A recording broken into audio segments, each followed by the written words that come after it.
Welcome to my channel Telangana ఉద్యమ చరిత్ర. పోటీ పరీక్షల అభ్యర్థులకు స్వాగతం మరియు అందరికీ సుస్వాగతం. నా ఛానల్ తరపున మనం తెలంగాణ ఉద్యమ చరిత్రలో భాగంగా తెలంగాణ సాయుధ పోరాటం గురించి తెలుసుకుంటూ ఉన్నాం. ఈ వీడియోలో తెలంగాణ సాయుధ పోరాటం యొక్క రెండవ దశ గురించి తెలుసుకుందాం. తెలంగాణ సాయుధ పోరాటం అనేది 4 దశలలో జరిగింది. అందులో భాగంగా రెండవ దశ గురించి మనం ఈ యొక్క వీడియోలో తెలుసుకుందాం. మీరు రెగ్యులర్గా వీడియోస్ ఫాలో కావాలని కోరుకుంటున్నాను. అప్పుడే మీకు సబ్జెక్ట్ మీద అవగాహన అనేది వస్తుంది. కాబట్టి అందరూ దయచేసి రెగ్యులర్గా వీడియోస్ ఫాలో అయ్యి మీరు ప్రభుత్వ ఉద్యోగాలు సాధించాలని కోరుకుంటున్నాను. అలాగే లైక్ షేర్ చేయండి. లైక్స్ ఎన్ని చేస్తే అంత మంచిది. మిగతా వాళ్ళకు కూడా వీడియో అనేది పోయే అవకాశం ఉంటుంది కాబట్టి వాళ్ళకు కూడా ఎక్కువ హెల్ప్ఫుల్గా ఉంటుందని ఆశిస్తున్నాను. తెలంగాణ సాయుధ పోరాటం రెండవ దశ 1945 నుంచి 47 మధ్య కాలంలో జరిగింది. 1945 నుంచి 47 మధ్య కాలంలో జరిగింది రెండవ దశ. ఇందులో దళాల ఏర్పాటు అనేది జరిగింది.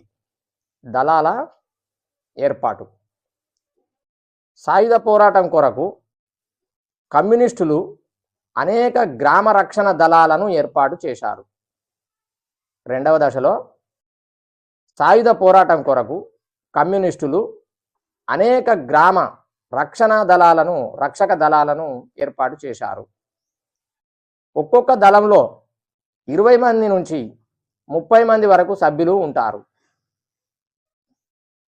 వీరు కమ్యూనిస్టు సిద్ధాంతాన్ని ప్రచారం చేయడంలో ఐచ్ఛికంగా ప్రాణాలు అర్పించడానికి కూడా సిద్ధపడతారు. ఐచ్ఛికంగా ప్రాణాలు అర్పించడానికి కూడా సిద్ధపడతారు. వీరు రాజకీయంగా సుశిక్షితులే కాకుండా ప్రేలుడు ఆయుధాలని ప్రయోగించడంలోనూ ఆరోగ్య సేవలు అందించడంలోనూ శిక్షణ పొందారు. ఆంధ్ర మహాసభ కమ్యూనిస్టు కార్యకర్తలు సభ్యులుగా ఉన్న సంఘాలకు మహిళలు గిరిజనులు మద్దతు తెలిపారు. కమ్యూనిస్టు పార్టీపై నిషేధం గురించి తెలుసుకుందాం. కమ్యూనిస్టు పార్టీపై నిషేధం నల్గొండ వరంగల్ జిల్లాల్లోని తెలంగాణ రైతాంగం సాగిస్తున్న ఉద్యమం కరీంనగర్ వంటి ఇతర జిల్లాలకు వ్యాపించింది. దీంతో రాష్ట్రంలోని తెలంగాణ ప్రాంతంలో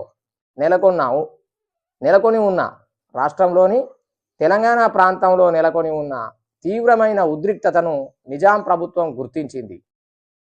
1946 అక్టోబర్లో నిజాం ప్రభుత్వం కమ్యూనిస్టులపై ఆకస్మిక దాడులు చేసింది. ఈ దాడులలో వట్టికోట అల్వారు స్వామి వంటి 2వ శ్రేణి నాయకులను అరెస్టు చేయడంలో నిజాం ప్రభుత్వం విజయం సాధించింది. మొదటి శ్రేణి నాయకులు రావి నారాయణ రెడ్డి, దేవులపల్లి వెంకటేశ్వరరావు వంటి వారు తప్పించుకున్నారు. 1946 అక్టోబర్లో కమ్యూనిస్టు హింసను అరికట్టేందుకు కల్లోలిత ప్రాంతాలైన నల్గొండ వరంగల్ జిల్లాల్లో నిజాం ప్రభుత్వం సైన్యపు శిబిరాల్ని ఏర్పాటు చేసింది.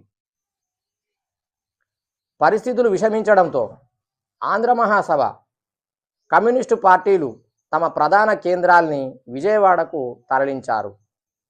పరిస్థితులు విషమించడంతో ఆంధ్ర మహాసభ కమ్యూనిస్టు పార్టీలు తమ ప్రధాన కేంద్రాల్ని విజయవాడకు తరలించారు.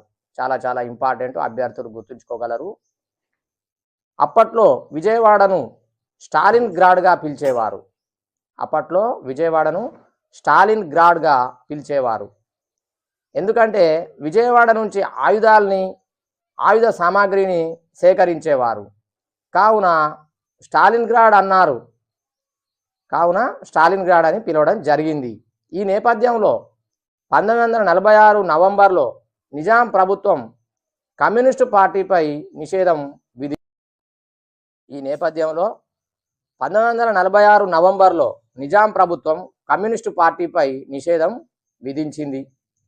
తమ పార్టీపై నిషేధం విధించడం, గ్రామాల్లో సైన్యపు శిబిరాన్ని ఏర్పాటు చేయడం వంటి చర్యల వల్ల భూస్వాముల గూండాలకు వ్యతిరేకంగా తమ పార్టీ సిద్ధాంతాన్ని సుస్థిరం చేసేందుకు నిజాంకు వ్యతిరేకంగా ఆయుధాలు పట్టక తప్పదని కమ్యూనిస్టులు భావించారు. ఆయుధ సేకరణ వ్యూహరచన కోసం చాలా వరకు అణిగి ఉండటం మంచిదని కమ్యూనిస్టులు భావించారు. 1947 ప్రారంభంలో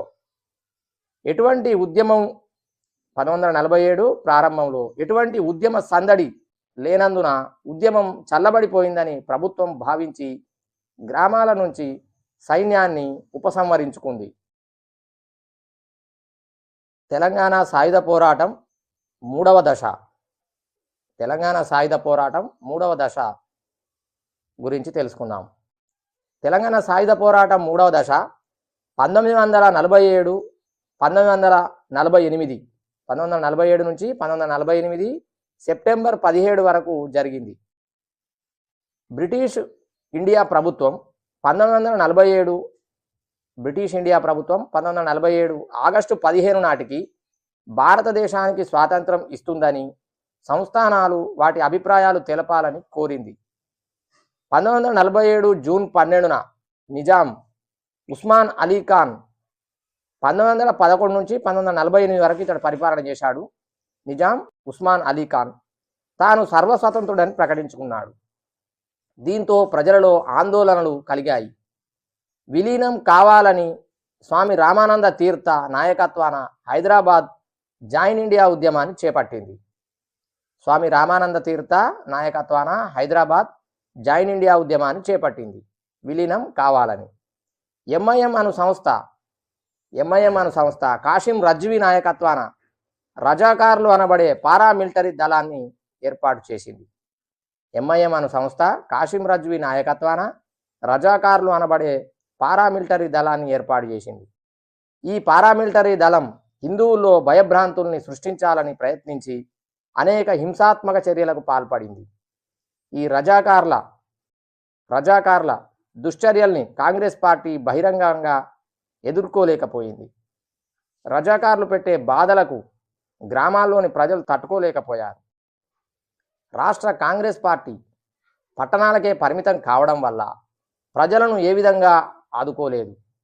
గ్రామాలలో విధులు రజాకార్లు నిర్వహించేవారు. అప్పుడు రజాకార్ల బాధల నుండి ప్రజలను రక్షించడానికి కమ్యూనిస్టుల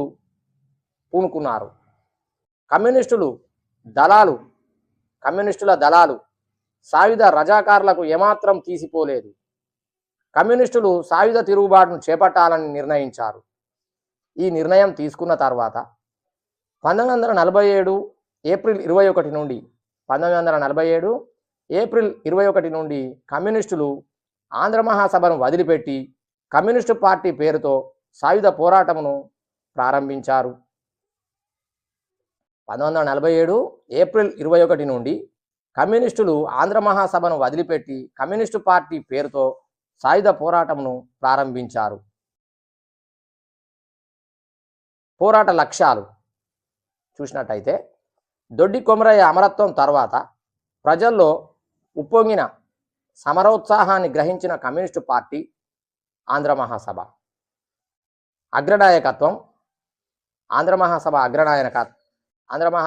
అగ్రనాయకత్వం ఉద్యమాన్ని మరింత ముందుకు తీసుకుపోయేందుకు కొన్ని లక్ష్యాలను ఖచ్చితంగా అమలు చేయాలని తీర్మానించింది.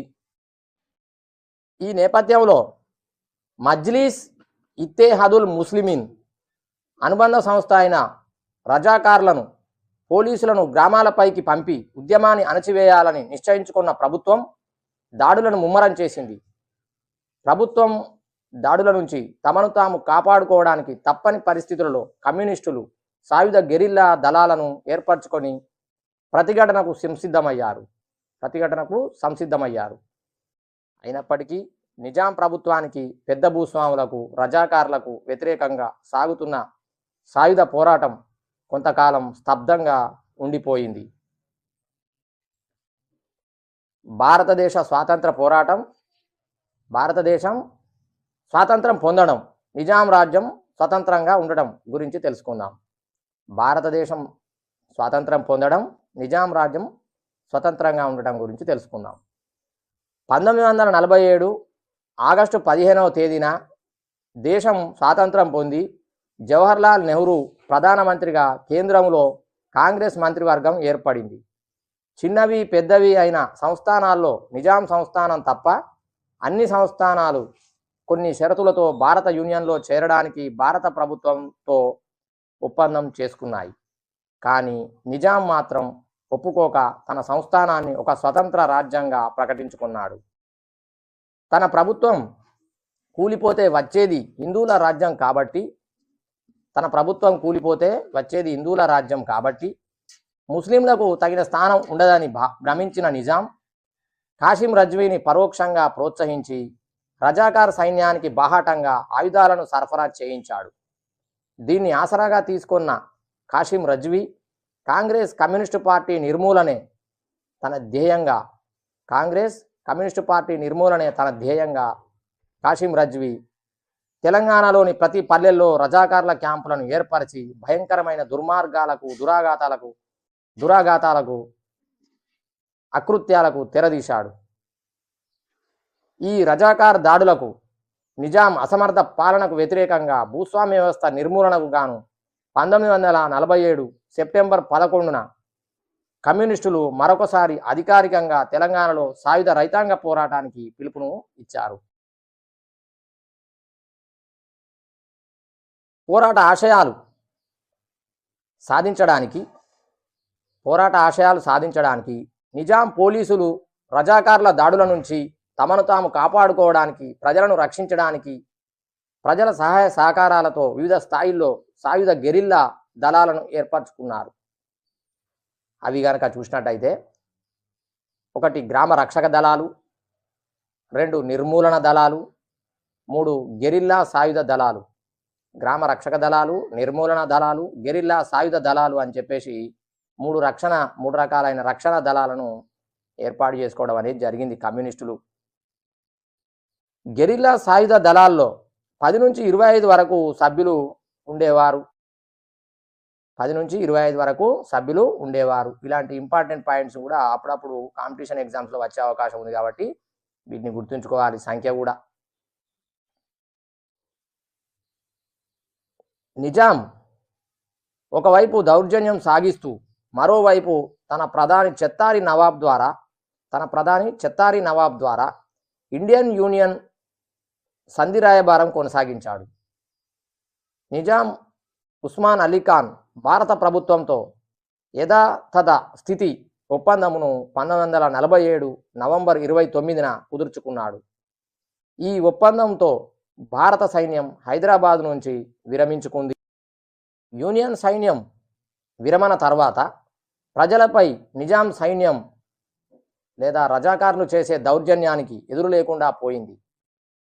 కానీ కమ్యూనిస్టులు రజాకార్లను తిప్పికొట్టారు. కమ్యూనిస్టులు తెలంగాణలో సుమారు 3000 గ్రామాలను విముక్త గ్రామాలుగా ప్రకటించారు. నిజాం ప్రభుత్వం నుండి రజాకార్ల నుండి గ్రామాలన్నింటినీ తమ చేతుల్లోకి తీసుకున్న కమ్యూనిస్టులు తాము రూపొందించిన పథకాలను అమలు చేయడం ప్రారంభించారు. జాగీర్దార్ల భూమి లేని పేద రైతులకు పంచిపెట్టారు. దాదాపు 12 లక్షల ఎకరాల భూమిని పంచిపెట్టారు. స్థానిక వడ్డీ వ్యాపారులకు రైతులు చెల్లించే రుణాలన్నింటినీ రద్దు చేశారు. ఉస్మాన్ అలీ ఖాన్ స్వతంత్రుడిగా ఉండడంపై శ్రద్ధ పెట్టి కమ్యూనిస్టులను నిర్లక్ష్యం చేశాడు. దీంతో కమ్యూనిస్టులు బలపడ్డారు.